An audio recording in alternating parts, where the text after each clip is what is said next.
Hey guys, my name is Martin. I'm a drone operator here in Canada.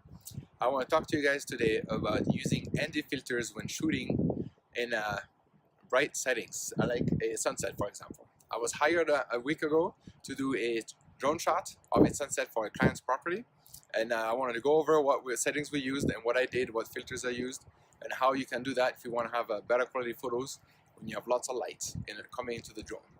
So if you have any questions over what you see on that video, please leave a comment below. I will answer them for you. If you want me to make a video of anything else, let me know about that, and do subscribe.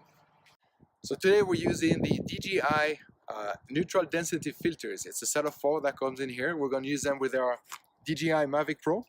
The neutral density filters, all they do is prevent stop lights from coming through into the camera, so they get less light to come through. So there's 4 lenses in there. It starts at a number 4 all the way to number 32. There's 4, 8, 16, and 32. And all it does is, let's say number 4 cuts half the light going into the lens, and then the more you double the numbers, the more it doubles the amount of light that's being stopped going into the lens for the pictures. The purpose behind that is that because on these drones you cannot adjust your aperture, it's set at 2.2, and that's the amount of light that comes in, so we have to use filters to change the amount of light so we can get those more cinematic shots out of those drones. So what we're going to do right now is we're going to set up the drone and show you how it works, the different settings that we have, and especially the settings you're going to look at will be the ISO settings and your shutter speed if you do video or photo. And since we can change the aperture, it'll remain the same. But there's something that can help us in these drones. It's called the EV, which is it shows how much light you have coming in into the sensor of your camera. So with those filters, we get to see how much light comes in and adjust our settings accordingly to get the shot we want. So to give you an idea of what they look like, if you pull them out of the box, I'll take the darkest one and the lightest one together.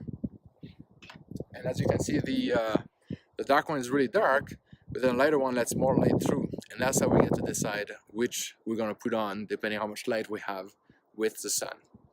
Alright, so the best way to put the lens on these drones is to have it off first, so the gimbal doesn't fight you. And all you do is you put it upside down, you grab the lens you're looking to use. So we say we're going to try a 16, see how that looks for this sunset. And you gently grab with 2 fingers behind the camera, so you keep it secure, and with the other 2 fingers you press the filter on gently till it goes in all the way. And you make sure you don't touch the front so you don't smudge it or anything. And when it's ready, that's when you get your drone to power it on. And when the drone powers on, the gimbal is going to go through its cycle and it's going to calibrate with the filter on it. So let's power that on, and then we get to see what our values look like. Alright, so now we look at our settings. What you do is, usually it'll be on automatic in your camera settings. So you have to go, in order to compensate for the filter, you'll have to go manual, and you get to choose your settings. So to get a nice cinematic shot, you want to bring your ISO as low as possible, your ISO as low as possible, and also now you can change your shutter speed to what you want it. So we can either change our shutter speed to get a faster shutter speed to compensate for our overexposure, but we want lots of light coming in for decent shots. So what we can do is the filter we put in, the ND16, is not strong enough, so we're going to put a stronger filter on there. So to do that, it's very simple. We're going to turn off the drone and start a new filter on it, turn it back on, and see what we get.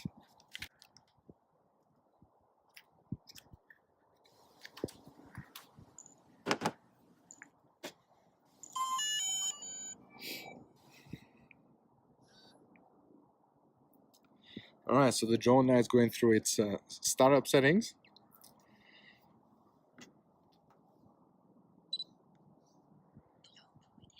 Perfect. So now, as we can see, we have it's very exposed still. So I'm just going to double check I put the right filter on.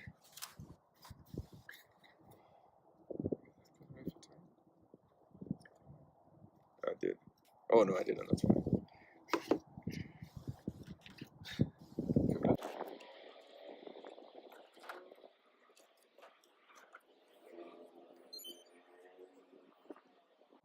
Perfect. All right, so right now we have the ND32 filter on. As you can see, it's looking really dark on the screen. So what we can do is we use our EV meter right here. This is this thing right here, and then we want this one close to zero as possible. The EV meter is the exposure value. So what we're gonna do is we're gonna lower our shutter speed until we got a good EV value right there, 0. So right now it's telling us we got a good exposure value. We look at our histograph, and it's showing that we have a lot of dark, but after that it looks really good. So if we were to fly like this, we get some decent shots. There's a little bit of overexposure, but overall we can see more of the sky.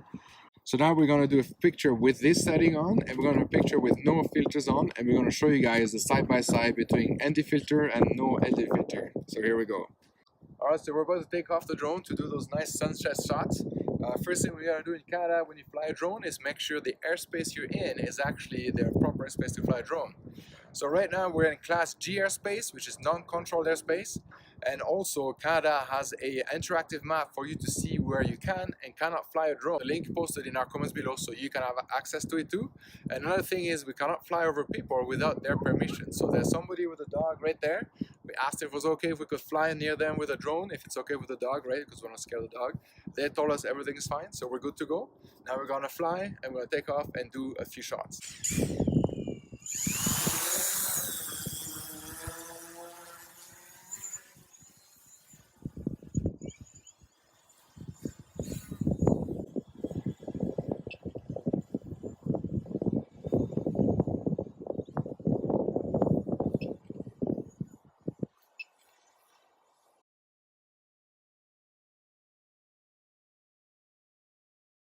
Alright guys, I'm wrapping up my first YouTube video here on the difference between filters and no filters. I'm going to post the side-by-side pictures. Let me know in the comments below what you guys thought is best.